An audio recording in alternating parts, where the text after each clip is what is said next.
Trinity B2, the ISE II exam. What is this exam? What do you need to do? By the end of this video, you will know at a high level what is this exam, and we will look at each of the tasks on the exam so that you know what you need to do to pass it. My name is Heather. I'm an English teacher. Let's go. Part 1, Overview. What is this exam? It is a 4-skill exam. Many people need it for visa purposes, for work visas from the UK government. Always check the Home Office website to make sure that the exam you are taking is still on the SELT list for the visa that you need. This is a 2-hour and 20-minute exam, and it is taken in 2 parts. Let's look at the details now. The Trinity B2 ISE II English exam is 4 parts: reading, writing, speaking, and listening. It is a 4-skill exam. Let's look at each of these parts now. What is on the reading section? We have 2 tasks, a long reading task and a multi-text reading task. For the long reading task, you have 1 text and 15 questions. For the multi-text, you have 4 texts and 15 questions. So it's not 4 times 15, it is 15 total over 4 texts. On the writing section, you have a reading into writing task and an extended writing task. On the reading into writing task, you will write a text based on the multi-text reading task. So based on the 4 texts that they give you, you will write something. For the extended writing task, you would write based on a prompt. So what kind of topics are covered on this reading and writing? We have a list of subject areas. These areas are society and living standards, personal values and ideals, the world of work, natural environmental concerns, public figures, past and present, education, national customs, village and city life, national and local produce and products, early memories, pollution and recycling. So the reading and writing sections will be somewhere with these topics. We think of this exam as 2 parts. So the reading and writing you will do together with other students in a classroom. The speaking and listening you will do separately, one-on-one with the examiner. Let's look at those 2 sections next. Let's look at the speaking and listening sections now. On the speaking section, there are 3 things you will need to do. You will have a topic discussion. So you choose a topic in advance, you prepare it, and you discuss it with the examiner. There's a collaborative section. So the examiner reads a prompt. The candidate starts, leads, and maintains the interaction with questions. And in the conversation section, the examiner chooses 1 topic from a list of 5. These 5 topics are on the list for reading and writing as well. So these are the possible speaking topics: society and living standards, personal values and ideals, the world of work, natural environmental concerns, public figures, past and present. What's on the listening section? There is independent listening, so the examiner will play a recording for you. You will listen to the recording and you will answer questions related to the recording through a discussion with the examiner. So the examiner will ask you questions and you will answer the examiner verbally. So together, those 4 skills, reading, writing, speaking, and listening, and those tasks are what makes up the Trinity B2 ISE II exam. Now, let's go into the details. Reading and writing is 2 hours altogether. So you are given the exam paper and you manage your own time. But you have 2 hours total, and you are doing it in a classroom setting with other students who are doing the same exam with the same timing. There are 4 tasks, 2 reading and 2 writing. Trinity recommends that you spend 20 minutes on each of the two writing tasks, 20 minutes, 20 minutes. And then your writing tasks, they recommend 40 minutes and 40 minutes. But it's up to you. You could spend 25 minutes or 30 minutes on the reading, but then you have less time for writing. So it's up to you to balance. But Trinity suggests 20 minutes for each of the two reading tasks. So what's on it? Reading writing task 1, 20 minutes, 15 questions. You will be given one text that has usually 5 paragraphs. It looks like this. Then you have to do 15 questions on that reading, and they are divided into 3 sections. So section 1 is matching headings to the paragraphs. It looks like this. So you will need to decide which of the headings fit each of the paragraphs. And of course, there's an extra heading in the second section. So questions 6 to 10, it's find the true statements. So it's the same set of paragraphs, and the exam will have a list of statements like this. You will need to decide which 5 of the statements are true based on the paragraphs. There are 3 extras that you do not need to use, but you need to choose the 5 true ones. In the third part of reading task 1, you need to fill in the blank. Questions 11 to 15, it will give you sentences, and you need to go back to the text and choose the word or phrase or number that fits the blanks. The word or phrase that you choose needs to come exactly from the text, but the words around it will be different. So that is reading task 1. Reading task 2, Trinity also recommends 20 minutes. It's 15 questions, and the questions are in the same format. So we see the same exact 3 parts in task 2 that we saw in task 1. So that's familiar. The only difference is this time Trinity gives us 4 reading texts, and they're in different formats. So you'll see something with paragraphs, you might see something that's more like a dialogue or an interview. And also there will be some type of infographic, so a picture that looks something like this. The challenge is that the 4 texts, they'll be in different formats.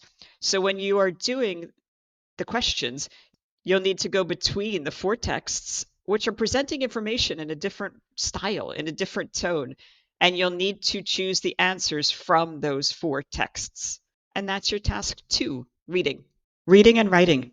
Task 3. Let's go on to the writing section. Task 3 of the reading writing is the reading into writing task. Trinity recommends 40 minutes to write 150 to 180 words. It's a big amount of time for a small amount of words, so they want you to plan and to use rough paper to make your notes before you start writing. They will tell you what they want you to write about, but it will be related to those 4 texts in the previous exercise. You'll be doing some type of analysis or review. They will tell you there are a few different formats that they could ask you to do, but you need to follow that structure of what they're asking you to do. So here's an example of that one. We can see the type of question that they're asking for here. Reading writing task 4 is extended writing, and it's similar. Trinity recommends 40 minutes for 150 to 180 words. So again, it's a lot of time, so they expect you to plan, make your rough notes on your paper before you start to write. And this time they will give you a prompt, something like this, and they will ask you to write about it. Let's talk about grading next for the reading and writing. The reading is easy because it's going to be A, B, C, D. You're going to match paragraphs, or it's going to be the word they want, and you'll get 1 point for each correct answer. For the writing, there's different scoring. For writing task 3, you have 4 elements that you will be scored against. Reading for writing, task fulfillment, organization and structure, and language control. So for reading, for writing, did you understand the four texts? Did you reference information from each of the four texts in your writing? Did you paraphrase? Did you summarize? Did you identify the themes across these four texts? Did you understand it to make this piece of writing? For task fulfillment, did you do what they asked you to do? So if they ask for a report, did you write it in report format or did you write them like an informal email? So did you do what they asked you to do and did you use the right tone? For organization and structure, how readable is your piece? Did you use signposts to direct the reader? Does it make sense how it flows? Is your presentation of ideas and arguments logical and clear to the reader at a B2 level? Fourth section is your language control. So that is your grammar and your vocabulary. Are you showing B2 level skills? And also punctuation and spelling. For each of those four pieces, you will be given a score from 0 to 4. Those 4 scores then combine into your task 3 score. For writing task 4, the grading is similar, except there's only 3 elements: task fulfillment, organization and structure, and language control. So task fulfillment, did you write it in the correct tone? Did you do what it asked you to do? Overall, did you do the job? Organization and structure is more about the details. Is it split in paragraphs correctly? Does it flow? Did you paraphrase? Did you present your ideas in a logical fashion? The third piece is language control, and that's your B2 vocabulary and grammar. Are you showing the examiner the level of English that they need to see? And also punctuation and spelling. So your 2 reading task scores will get combined and averaged to give you 1 reading mark. And same thing with writing. Your 2 writing tasks will get scored, weighted, and you will get 1 writing score. For each of these sections, for reading and for writing, you then get a pass or fail mark. You must pass each section of this exam in order to get an overall pass for visa purposes. Let's talk about speaking and listening next. This whole section is 20 minutes. On the speaking part, we have 3 sections: topic, collaborative, and conversation. The rough estimate of timing is topic, 4 minutes, collaborative, 4 minutes, and conversation, 2 minutes. So next, what's on the topic phase? 4 minutes, you need to come with an idea of what you want to speak about as your topic. It's very open. So you could come with a one-word topic or you could come with a detailed topic. For example, Trinity gives us example videos. People came to this exam with a topic like football.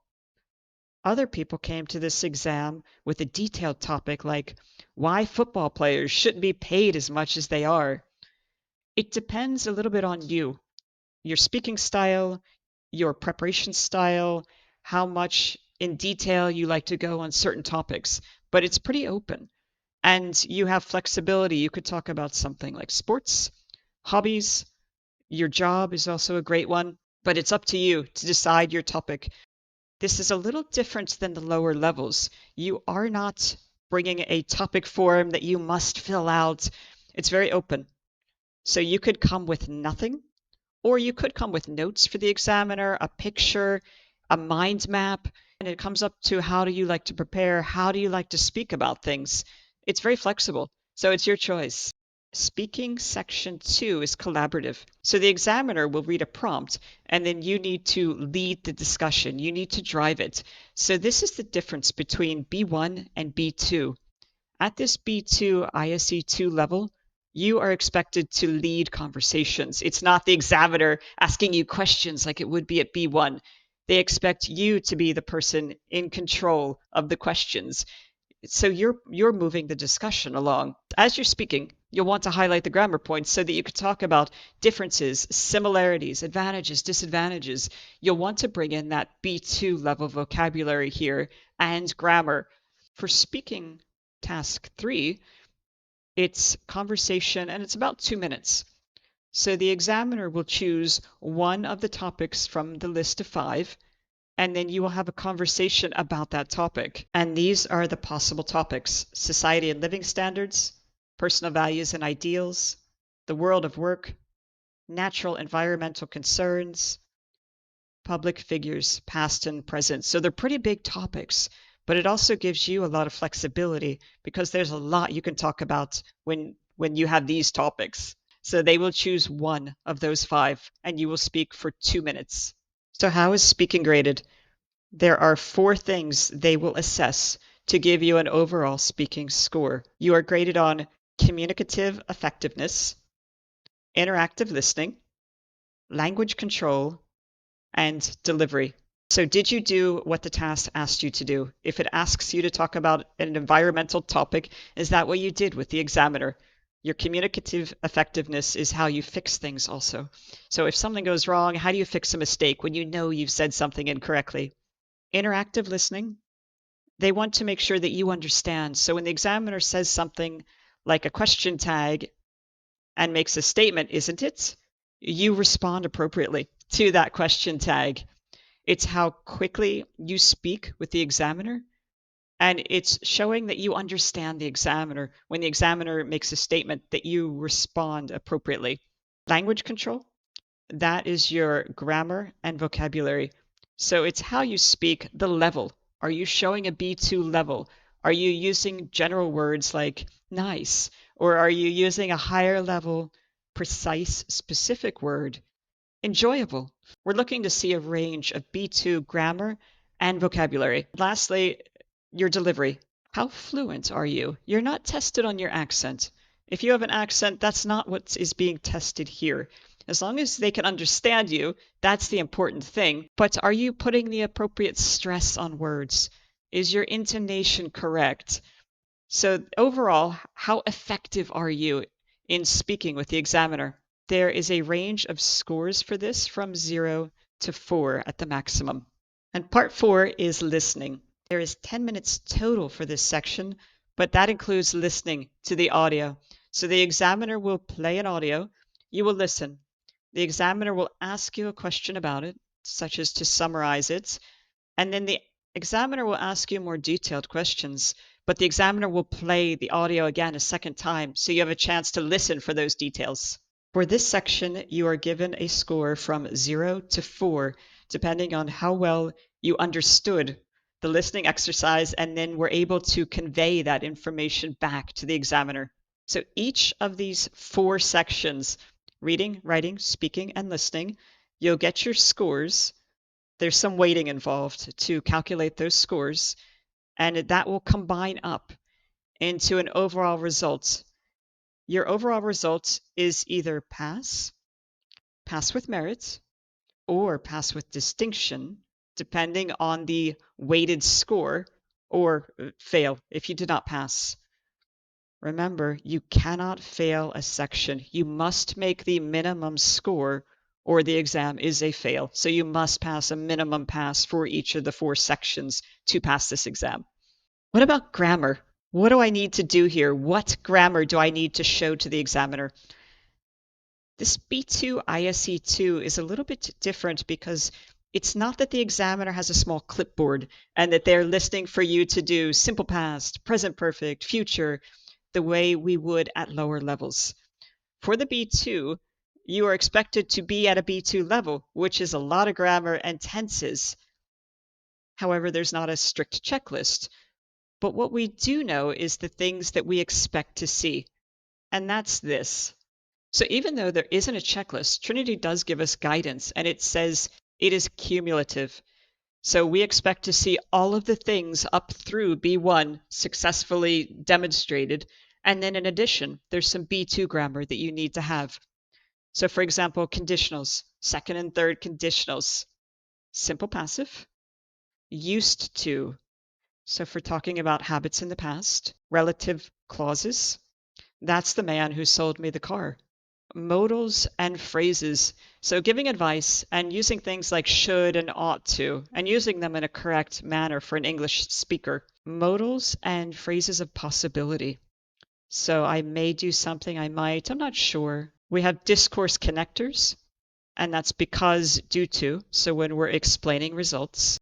Present perfect continuous. I have been living in London since 2019. Past perfect. I had lived in London before I moved here last year.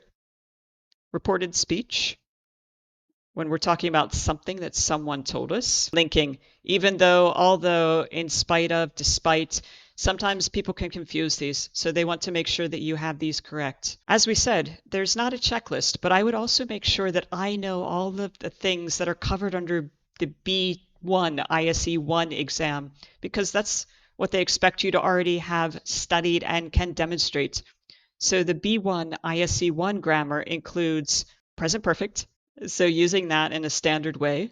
I have lived in London since 2010. Connecting clauses using because. I missed the train because the bus was late. Using future tense will, be going to. Adjectives of quantity again, adverbs a lot, a little, not so much. Preferences. B1 is big on preferences. I prefer tea to coffee because. Zero and first conditionals. Present continuous for future use. For the holidays, I'll be going to visit my family. Past continuous. I was learning German when I lived in Germany. Modals. I must, I need to, I don't have to, and again, using them in the correct way for English speakers. So that is your short overview of the Trinity B2 ISE II exam. If this is helpful, please like, follow, share. Keep studying, keep learning English.